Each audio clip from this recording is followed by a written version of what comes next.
Hello les amis, je vous retrouve pour une nouvelle vidéo sur le football français et la Ligue 1 et je vais vous présenter tous les résultats des matchs de la sixième journée donc du championnat de Ligue 1 saison 2024-2025 et je vais revenir sur les matchs un par un avec les scores, les buteurs, on verra plein de statistiques, on verra le classement à l'issue de cette sixième journée, le classement également des meilleurs buteurs, des meilleurs passeurs et ensuite on terminera par le calendrier de la septième journée avec les duels, les équipes qui s'affrontent, les horaires des matchs et les places au classement des équipes qui s'affrontent. Alors, cette sixième journée a commencé le vendredi 27 septembre où Auxerre avait battu Brest 3 buts à 0. Une belle victoire des Auxerrois à domicile, les Brestois, qui avant de réattaquer la Ligue des Champions, font pas une très belle performance à l'extérieur. Alors pour Auxerre, Aubusu a marqué à la 26e minute, Jubal sur penalty à la 37e, puis Traoré à la 59e. Il y avait aussi ce 27 septembre le Paris Saint-Germain qui recevait Rennes. Là, ça a été un match à sens unique avec un énorme Bradley Barcola. Il a marqué à la 30e minute.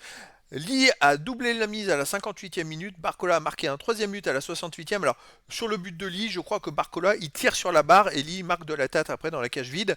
Voilà, et Rennes a réduit le score par Kelly Muendo sur penalty à la 75e minute. La sixième journée s'est poursuivie le samedi 28 septembre. Lens recevait Nice, il y a eu match nul 0-0. Le Havre a bu le bouillon face à Lille à domicile. 3 buts à 0. Les 3 buts de Lille ont été marqués par un énorme Jonathan David qui a marqué à la 22e, 35e et 79e minute.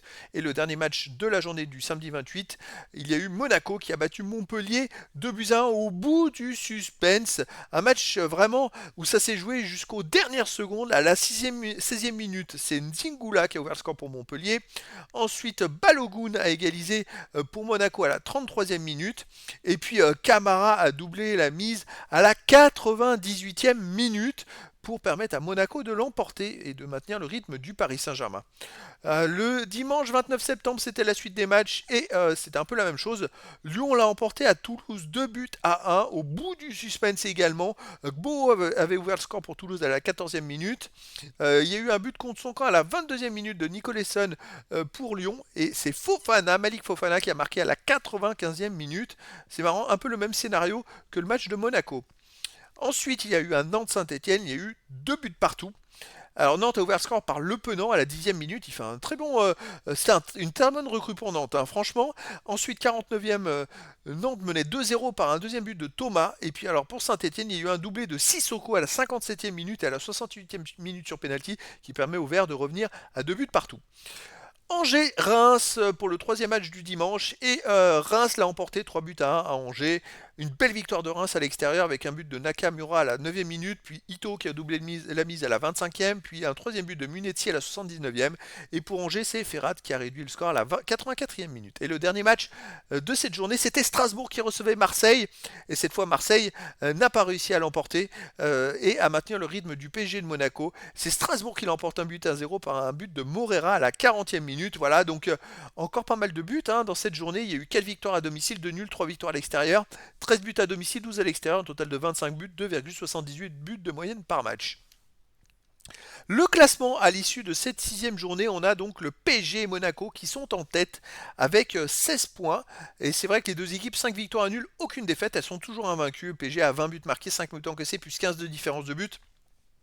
Voilà, elles sont en train de prendre le large. Marseille est maintenant troisième avec 13 points.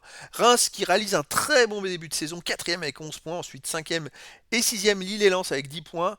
Septième et huitième Nantes et Strasbourg 9 points. Neuvième Nice 8 points. Dixième et onzième Rennes et Lyon avec 7 points. Douzième et treizième et quatorzième Auxerre, Brest et Le Havre avec 6 points. Toulouse est 15e avec 5 points, puis Montpellier est 16e avec 4 points, Saint-Etienne 17e avec 4 points toujours, et Angers est 18e et dernier avec 2 points. Donc ça s'est un peu écarté, on va dire, dans le classement. Il y a beaucoup d'équipes, 2 ou 3 équipes par point, on va dire. Mais avec la victoire à 2 points, à 3 points, ça peut aller très très vite. Il suffit de 2 ou 3 victoires d'affilée et les équipes peuvent très vite remonter au classement. Alors, on arrive maintenant au classement des buteurs. En tête du classement des buteurs, c'est Bradley Barcola du Paris Saint-Germain, 6 buts en 6 matchs, il fait un début de saison énormissime. Ensuite, on a Jonathan David qui, avec son triplé, arrive deuxième avec 5 buts, ex aequo avec Greenwood de Marseille, 5 buts. Puis Dembélé du PSG, 4, après Zegrova de Lille, 3. Et puis après, il y a d'autres joueurs pour pas mal d'équipes qui arrivent. Il y a beaucoup de bons buteurs cette saison. Les meilleurs passeurs, Neves du PSG est en tête avec 5 passes décisives, puis Harit et Enrique de Marseille 3. Après Dembélé et Hakimi 3 pour le PSG également. C'est vraiment les équipes qui sortent du lot et puis après il y en a 2 et une passe décisive. À noter Clinton Mata de l'OL qui apparaît à 2, c'est un défenseur. C'est pour ça que je le souligne quand même. C'est quand même pas tous les jours qu'un défenseur arrive déjà à 2 passes décisives. On arrive au calendrier de la 7e journée, les amis. Alors, le premier match aura lieu le vendredi 4 octobre à 20h45 et Marseille, le deuxième, recevra Angers, le 18e, à voir sur DAZN. Alors, Marseille va devoir se relancer parce que là, la défaite fait qu'ils ont 3 points de retard maintenant sur Monaco et le PSG. Ensuite, le samedi 5 octobre à 17h, on aura un Saint-Etienne 17e contre Auxerre 16e à voir sur Beansport 1. Alors, c'est un match de bas de classement, malheur aux vaincus. Le 5 octobre à 19h, on aura un Lille 9e contre Toulouse 13e sur DAZN. Puis le dernier match du 5 octobre à 21h, Rennes 8e contre Monaco 3e à voir sur Canal Plus Foot. Les autres matchs seront le dimanche 6 octobre à 15h avec un Lyon 14e qui recevra Nantes 5e à voir sur DAZN. Je vous ai parlé de Nantes où il y avait Le Penant justement qui a marqué à cette journée. C'est un ancien Lyonnais et je pense qu'il aura sa revanche à Lyon. Enfin en tout cas il essaiera de prendre sa revanche justement à Lyon. Le dimanche à 17h, on aura aussi Brest 11e qui recevra Le Havre 12e à voir sur DAZN. Strasbourg 10e qui recevra Lens 4e toujours sur DAZN. Et le dernier match à 17h, Reims 6e contre Montpellier 15e sur DAZN.